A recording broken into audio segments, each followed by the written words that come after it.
अब लैब में तैयार होंगे। डिजाइनर बच्चे मां की कोख में नहीं बल्कि बेबी पॉड में होगी।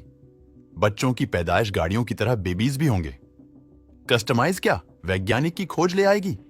अद्भुत क्रांति या ये साबित होगी? सबसे बड़ी गलती दोस्तों, अगर कोई बड़ी लैब या कंपनी ये दावा करें कि आपको अपना बच्चा कोख में पालने की जरूरत नहीं है, हम मशीन में पाल देंगे, तो क्या आप यकीन कर पाएंगे? और अगर वो कंपनी ये भी दावा करें कि आप अपने हिसाब से बच्चों को कस्टमाइज भी करवा सकते हैं, जैसे कि उसकी आंखें और बाल कैसे होंगे, या फिर वो कितना बुद्धिमान होगा, और जेनेटिकली उस बच्चे के असली माता पिता भी आप ही होंगे।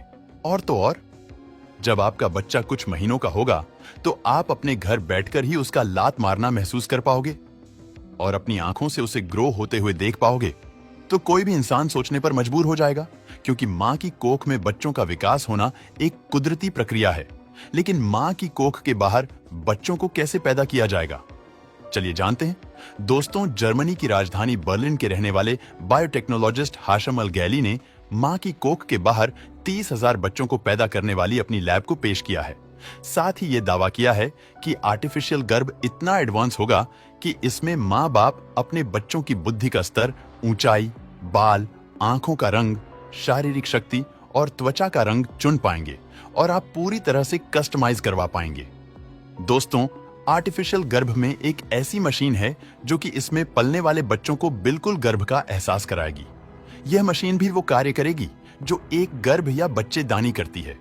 इसमें भी एक गर्भनाल जुड़ी होगी जो कि बच्चे तक पोषक तत्व पहुंचाएगी। एक्टोलाइफ लैबोरेटरीज में इस तरह के हजारों पॉड्स है और फिर उनमें बच्चों को विकास और एक इन्फेक्शन फ्री एनवायरनमेंट देने के लिए एक आर्टिफिशियल एमनियोटिक फ्लूइड भरा जाएगा। जी हाँ, मां के गर्भ में बच्चे के पास एक एमनियोटिक होती है जिसमें भरा एमनियोटिक फ्लूइड बच्चों को विकास में मदद करता है और यह तरल पदार्थ मां के शरीर में मौजूद पानी बेबी के यूरिन के मिश्रण से बनता है। इसलिए इसकी मदद से मां से बेबी को कुछ जरूरी ग्रोथ फैक्टर्स, हार्मोन और एंटीबॉडीज मिलते हैं।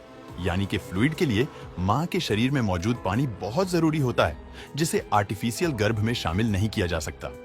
ऐसे में वैज्ञानिक हाशम अल गैली ने इस पानी को लैक्टेट रिंगर सॉल्यूशन से रिप्लेस करने का सोचा, जिसका कंपोजिशन इंसानी शरीर में मौजूद पानी के समान ही होता है। इसलिए जब शरीर में पानी या इलेक्ट्रोलाइट की कमी हो जाती है तो डॉक्टर्स इसी पानी को लेने का सुझाव देते हैं। अब इस आर्टिफिशियल बेबी पॉड में गर्भनाल, एमनियोटिक थैली और एमनियोटिक फ्यूल जैसी बेसिक चीजें तो होंगी ही, लेकिन वैज्ञानिक के मुताबिक वो इस टेक्नोलॉजी को इतना एडवांस बनाएंगे कि बच्चा मां के गर्भ से भी ज्यादा हेल्दी तरीके से विकसित होगा, जिसके लिए इसमें ढेर सारी मशीनरी भी कनेक्टेड होगी जो 24 घंटे बच्चे की हर मूवमेंट और ग्रोथ को मॉनिटर करेगी, जिसमें 360 डिग्री कैमरा और सेंसर शामिल हैं, जो बच्चे के शरीर में हो रहे बदलाव को रिकॉर्ड करके एक टाइम प्लस फॉर्मेट में रोज पेरेंट्स के एक 2 एक्टोलाइफ मोबाइल ऐप पर भेजेंगे। इसके अलावा इस ऐप के जरिए मां अपने बच्चे को लात मारते हुए या उछल कूद करते हुए देख पाएगी। अब अगला सवाल यह है कि यह बच्चे को कैसे मॉनिटर करेगा, तो इसके लिए इसमें 3 तरह के सेंसर्स लगे होंगे।